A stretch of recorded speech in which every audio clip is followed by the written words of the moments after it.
अखंडमंडलाकारं व्याप्तं येन चराचरं तत्पदं दर्शितं येन तस्मै श्री गुरुवे नमः। मैं डॉक्टर CL महोलिया, सह आचार्य संस्कृत, राजकीय स्नातकोत्तर महाविद्यालय किशनगढ़ अजमेर। आज हम स्नातक भाग प्रथम के संस्कृत विषय के अंतर्गत द्वितीय प्रश्न पत्र में लघु सिद्धांत कौमुदी में विसर्ग संधि प्रकरण प्रारंभ करेंगे। विसर्ग संधि में पहला सूत्र जो हमें प्राप्त होता है वह है विसर्जनीयस्य सह। पाणिनि के अष्टाध्यायी के 8वें अध्याय के तृतीय पाद का 34वां सूत्र। विसर्जनीयस्य स खरी विसर्जनीयस्य सह स्यात् विष्णुस्त्राता।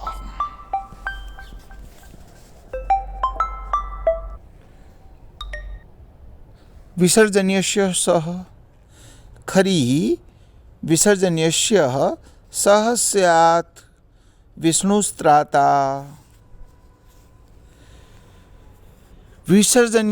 खरी विसर्जनीयस्य स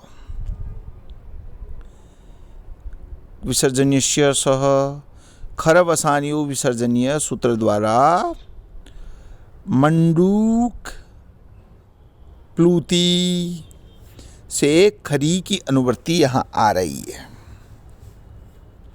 अतः सूत्र का अर्थ होगा विसर्ग को सकार आदेश होता है खर प्रत्यहस्थ वर्ण परे रहते।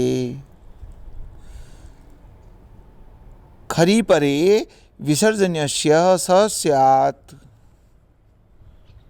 विष्णुः स्त्राता। विष्णुः जमा त्राता, जैसा आप स्क्रीन पर देख पा रहे हैं, विष्णु स्त्राता, विष्णु जमा त्राता।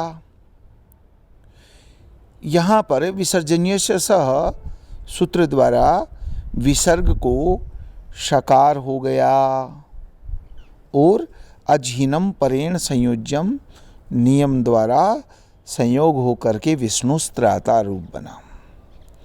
अब आप इसे संस्कृत में लिखेंगे विष्णु स्त्राता, विष्णु जमात्राता इत्यवस्थायां विसर्जनीयस्य सह इति सूत्रेण विसर्गस्य स्थाने दन्त्य सकारे विष्णु स जमात्राता अजहीनम परेण संयोज्यम इति नियमात् विष्णु स्त्राता इति रूपम सिद्धम। अगला सूत्र है वासरी। वासरी जो सूत्र है पाणिनि के अष्टाध्यायी के 8वें अध्याय के तृतीय पाद का 36वां सूत्र है। वासरी सरी विसर्गस्य विसर्गो वा स्यात्। वासरी क्या करता है? विसर्ग के स्थान पर विसर्ग आदेश करता है विकल्प से। वासरी सरी ही विसर्ग से विसर्गो वा स्यात् हरिष्येते हरिष्येते। वासरी का अर्थ हुआ सर परे रहते।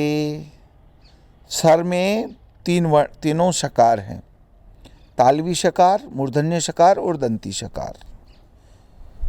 तो इन शकार के परे रहते विसर्ग के स्थान पर विसर्ग आदेश होता है विकल्प से। इसके दो रूप बनेंगे, हरिष्येते और हरिष्येते। हरि ही संधि विच्छेद कीजिए, हरि जमा सेते। इस अवस्था में विसर्जनीयस्य सह सूत्र द्वारा विसर्ग के स्थान पर सकार प्राप्त हुआ। इसको बाध करके वासरी सूत्र द्वारा विसर्ग के स्थान पर विसर्ग हुआ। हरिष्येते यह पहला रूप बन गया। और विसर्ग के अभाव पक्ष में विसर्जनीयस्य सह सूत्र द्वारा जहाँ पर विसर्ग को शकार होता है वहाँ शकार को इष्टुत्व सकार होकर के हरि शेते और संयोग होकर के हरिष्येते रूप बनेगा। अब आप इसे संस्कृत में लिखेंगे हरिष्येते, हरिष्येते दोनों रूप लिखिए। हरीश जमाशेते इत्यवस्थायां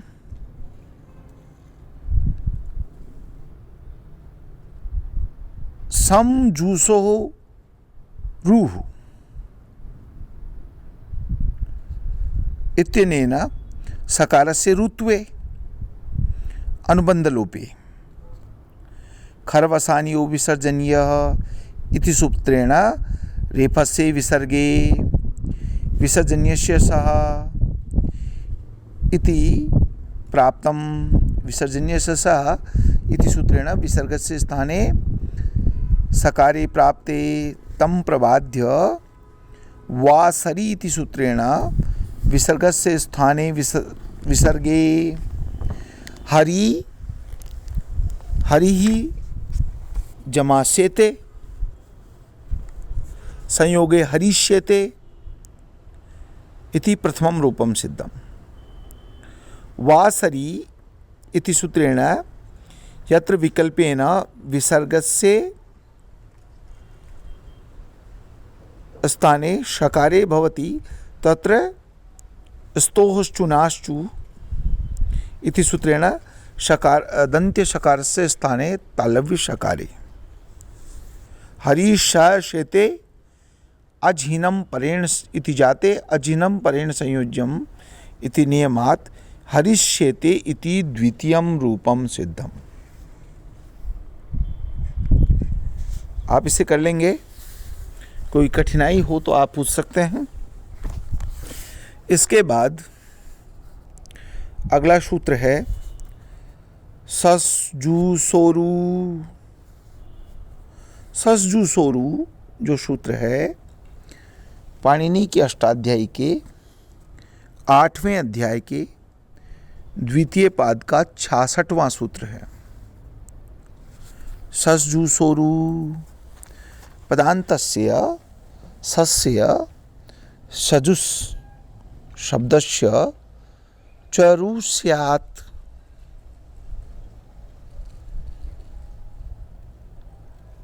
ससजूसोरु पदान्तस्य सस्य सजुस् शब्दस्य चरु स्यात्।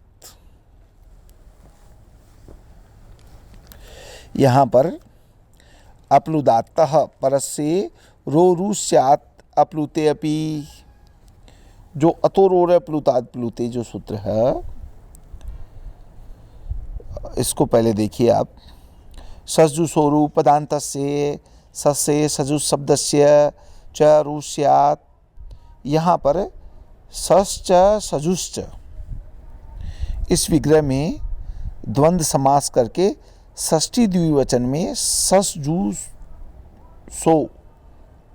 ससजूसो बनता है और रोरी से रकार का लोप होकर के ससजूसो रू बनता है और पदस्य का यहाँ अधिकार प्राप्त है। वह दंत्य सकार और सजुस का विश्लेषण है। अतः तदंत विधि सूत्रार्थ पदांत सकार और सजुस को रू आदेश हो। सजुस और रू का पूर्ण अर्थ क्या हुआ? पदांत शकार और सजुस को रू आदेश होता है।